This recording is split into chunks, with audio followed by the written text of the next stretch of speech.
ইস্তাহাৰখন আমি যথেষ্ট আগতীয়াকৈ দিবলৈ যত্ন কৰিম যাতে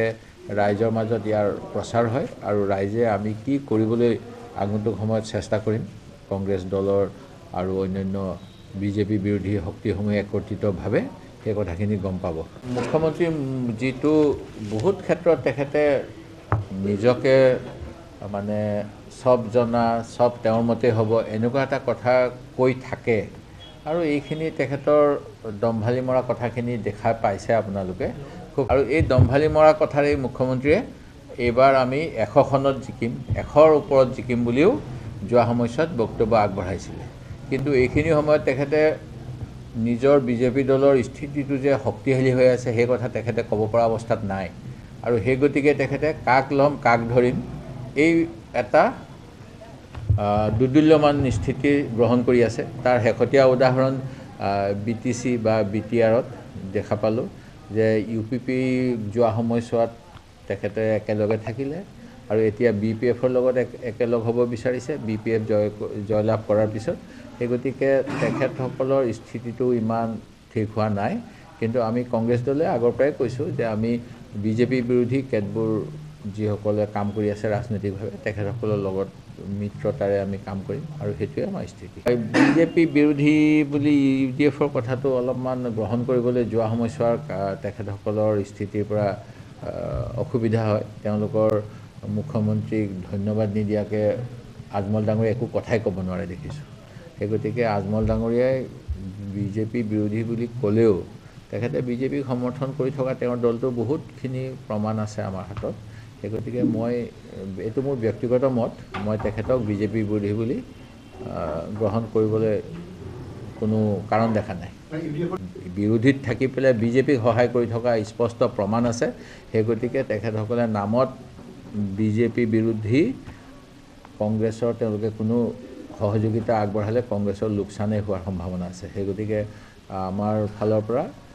আগৰ সভাপতি ভূপেন বৰা ডাঙৰীয়াই স্পষ্টভাৱে কৈ দিছিল তেখেতসকলৰ লগত আমাৰ মিত্ৰতাৰ কোনো স্কোপেই নাই কি গ্ৰাউণ্ডত ক'ত কেনেকৈ মিত্ৰতা হ'ব লাগে এই কথাখিনি আমি অধ্যয়ন কৰি আছোঁ আৰু বেছি সময় নালাগিব মই ভাবোঁ আমি মেনিফেষ্টোৰ কামখিনি কৰাৰ পিছতে আমাৰ কমন কি এজেণ্ডা হ'ব লাগে সেইখিনি আমি আলোচনাৰ বাবে ল'ম আৰু তাৰপিছত আমাৰ চিট শ্বেয়াৰিঙৰ কথাটোৱে কৈছে তেখেতে আনকি মানে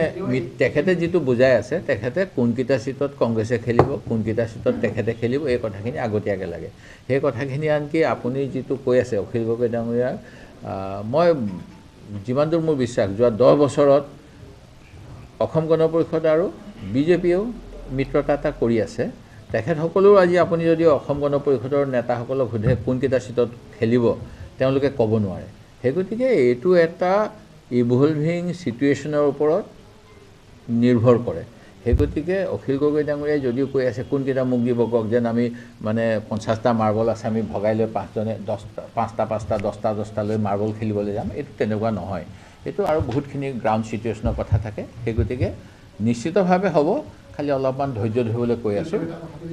আনকি আজিৰ তাৰিখত অসম গণ পৰিষদে 10 বছৰ থকাৰ পিছতো আপুনি অসম গণ পৰিষদৰ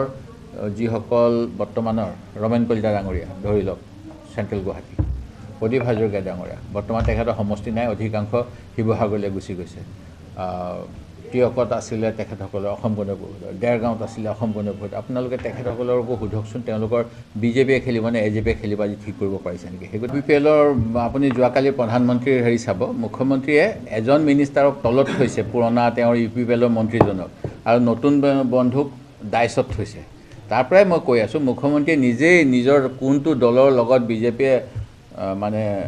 নিৰ্বাচনী প্ৰেম কৰিব এতিয়ালৈকে ঠিক কৰিব পৰা নাই যিটো মুখ্যমন্ত্ৰী দাম্ভিকভাৱে কৈ আছিলে 100টা চিটত বিজেপি জিকিব সেইটো আজিও তেখেতে সন্দেহ এতিয়া বৰ্তমান যেনেধৰণে চিটুৱেশ্যনখিনি আহিছে তেখেতে এতিয়া ফুল্লি কনফিডেণ্ট নহয় সেইকাৰণে UPLক ল'বনে BPFক ল'বনে তেওঁ ট্ৰায়েল এণ্ড এৰৰ মেথডত চলি আছে সেই কথাটোকে মই কৈছোঁ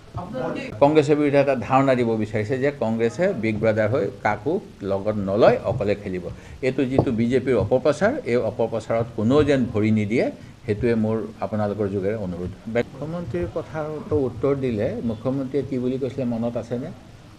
পাগল কুকুৰ কুকুৰেতো কামুৰিব পাৰে, কামুৰিব বুলি এতিয়া কুকুৰৰ ওচৰততো গৈ যাব জোকাব নোৱাৰি, মই মুখ্যমন্ত্ৰীক জোকাই নলওঁ।